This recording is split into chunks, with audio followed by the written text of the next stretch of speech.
So before we wrap up, there's this huge event. Whatever. Bitcoin just reached its 1 billionth transaction 2 days ago on Cinco de Mayo, May 5th. 1 billion transactions. It's a whole lot of transactions.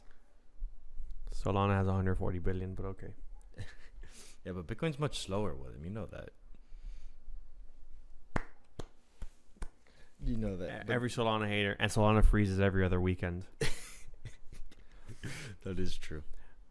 I will say one thing. It is slower. I'm not taking anything away.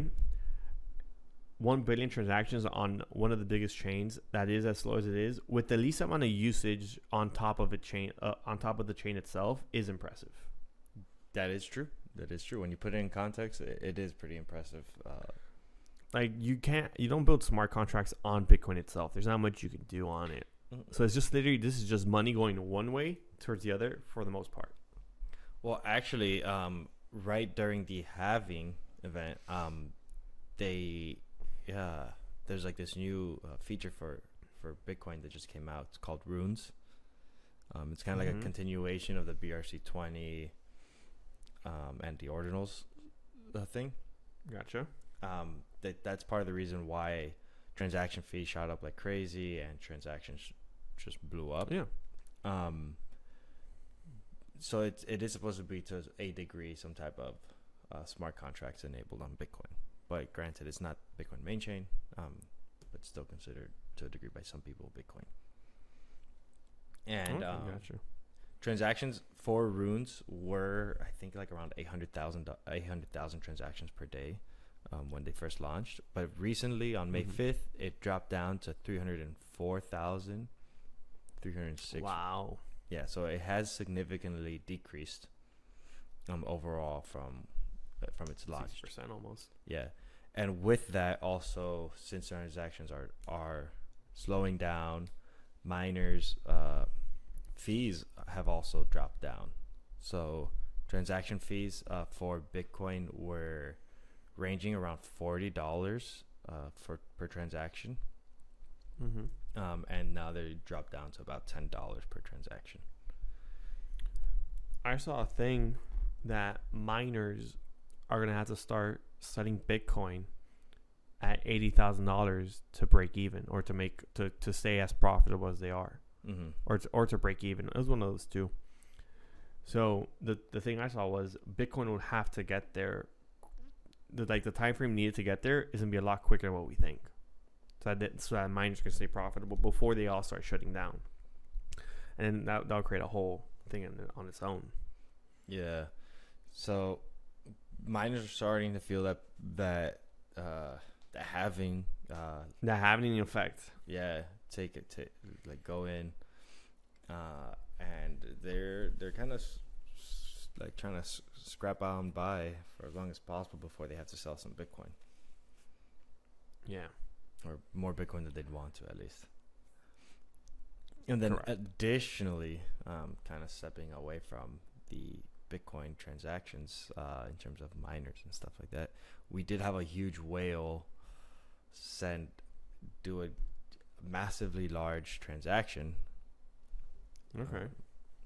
So this was posted by Vivek for Real on Twitter. A whale did a transaction of 687 Bitcoin. How much? 687 Bitcoin. Let me pull up. Well, okay. Large amount. I think that's 44 million. Hold on. Let me pull it up really quickly to get an exact number. Yeah, $44,224,000. He paid a whopping $2 transaction fee. Yeah. And this whale particularly has been holding his Bitcoin, and he bought at way back at $2. Yeah, this isn't just a whale though. This is one of those wallets that were untouched for like 10 years, right? Correct. Inactive. Completely inactive. Yeah, very important information to add there. Yeah. Like a lot of these dormant wallets are starting to wake up. Yep. So it's not just that like, oh, it wasn't lost. It wasn't just like, yeah, it's just a completely dormant wallet from he hodled from $2 all the way to $65,000. And he moved it. Does it say where, to an exchange or just to like? No, to another wallet address. Gotcha. But I don't see. Because whoever bought at $2 and still held it, I would take some profits. I wouldn't take profits if I don't need to, though. Yeah, I mean, that's $44 million. You could take $200,000 off that. Live off the year perfectly fine.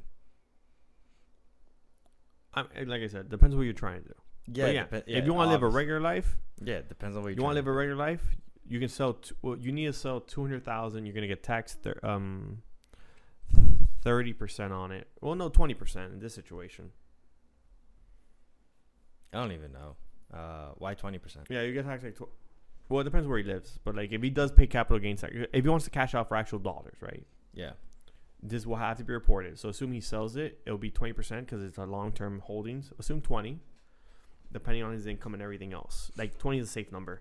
Well, to be quite so honest, he'll get to that guy could retire. 44 million. Yeah, but like we said, if you don't have to sell it, don't. True.